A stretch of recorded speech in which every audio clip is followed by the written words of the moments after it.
নমস্কার, রিঙ্কাস delicious cooking চ্যানেলে আপনাদের সকলকে স্বাগত।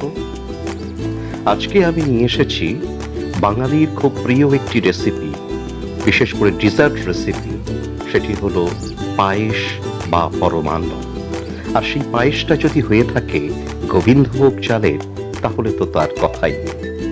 এই গোবিন্দভোগ চালের পায়েস আমরা সকলেই কম বেশি বাড়িতে বানিয়ে থাকি, কিন্তু আজকে আমি আপনাদেরকে দেখাবো অথেন্টিক গোবিন্দভোগ চালের পায়েস আমি কিভাবে বানিয়ে নিই। আশা করি আপনাদের এই রেসিপিটি অবশ্যই ভালো লাগবে।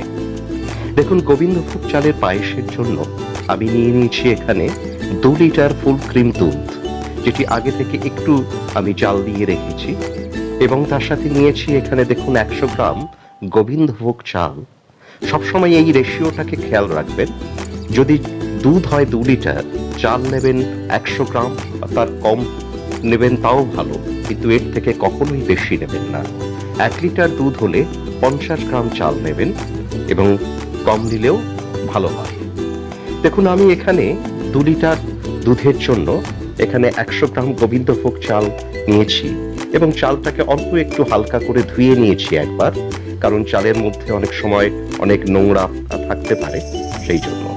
তারপরে চালটাকে একটু শুকিয়ে আমি জল ঝরিয়ে আমি একটা ট্রে পেতে রেখেছিলাম, এবং এর মধ্যে আমি হাফ চামচ ঘি দিয়ে দিলাম। এবারে ঘিটা দিয়ে চালটাকে ভালো করে মেখে আমি আরো আধ ঘন্টা এটাকে রেখে দেব। ইতিমধ্যে দেখুন আমি কড়া বসিয়ে দিয়েছি গ্যাসে। গ্যাসের ফ্লেমটা এখানে আমি মিডিয়াম রেখেছি। তাতে আমি দিয়ে দিলাম 1 চামচ ঘি। ঘিটা গরম হলে আমি এখানে 25 গ্রাম কাজু একটু ভেজে নিচ্ছি। তার সাথে আমি 25 গ্রাম কিসমিসও একটু ভেজে নিলাম। এই কাজু আর কিসমিসটা যদি ভেজে নিয়ে এই পায়েসের মধ্যে দেওয়া হয়, তাহলে তার স্বাদটা হবে অতুলনীয়। দেখুন, আমি কাজু কিসমিস ভেজে তুলে নেওয়ার পরে সেই কড়াতেই দিয়ে দিলাম দুধ। দেখুন, আমি দুধটা দিয়ে গ্যাসের ফ্লেমটাকে একটু মিডিয়াম করে দিলাম, যাতে উতলে না যায়। এবার এই দুধটাকে দেখুন আমাদের ফুটে উঠেছে, এবং ফুটে ওঠার পরে আমি এখান থেকে মোটামুটি 4 চামচের মতন দুধ আমি একটা বাটিতে তুলে নিচ্ছি।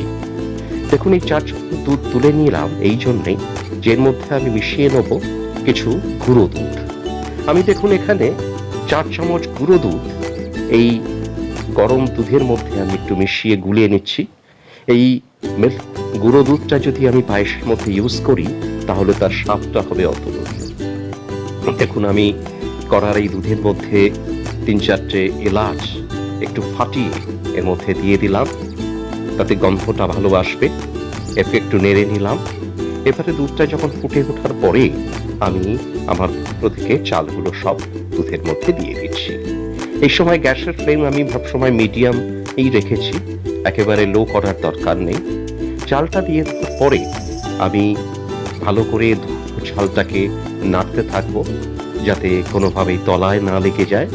যেহেতু চালে একটু ঘি মাখিয়ে নেওয়া আছে, তাই তলায় লেগে যাওয়ার ভয় থাকে না। এরপরে যে গুঁড়ো দুধটা আমি দুধের মধ্যে মিশিয়ে রেখেছিলাম, সেটাও আমি এই কড়ার দুধের মধ্যে দিয়ে দিলাম। দিয়ে আমি নেড়ে নিলাম একটু।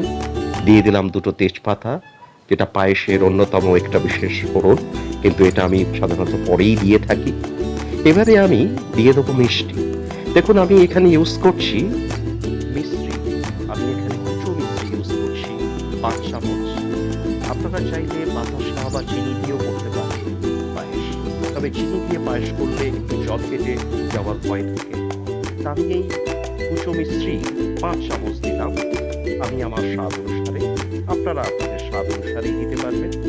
এবং তার সাথে দিয়ে দিলাম কাজু কিসমিস, যেটা ভেজে রেখেছিলাম, সেটাও আমি পায়েসের মধ্যে দিয়ে দিলাম।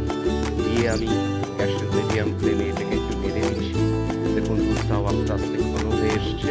আমার পায়েস পুরো রেডি। এর থেকে আমি আর পায়েসটাকে বেশি মারব না। এরপরে আমি একটা পাত্রে আমার এই পায়েসটা আমি তুলে নিচ্ছি সার্ভ করার জন্য। আপনারা দেখতে পাচ্ছেন এ সুন্দর পায়েস রেডি হয়ে গেছে গোবিন্দভোগ চালের। আমি আপনাদেরকে যে প্রসেসটা দেখালাম, আশা করি আপনাদের সকলেরই ভালো লাগবে। এবং এই পায়েসটাকে গার্নিশ করার জন্য ওপর থেকে কিছু কাজু ও কিসমিস আমি দিয়ে দিয়েছি। আমার এই রেসিপিটা যদি আপনাদের ভালো লাগে, তাহলে আপনারা রিঙ্কাস ডিলিশিয়াস কুকিং চ্যানেলটিকে সাবস্ক্রাইব করুন আমরা অনুপ্রাণিত হয়ে আরো নতুন নতুন রেসিপি আপনাদের সামনে উপস্থাপন করতে পারি। আজকের মতন আমি এখানেই শেষ করছি।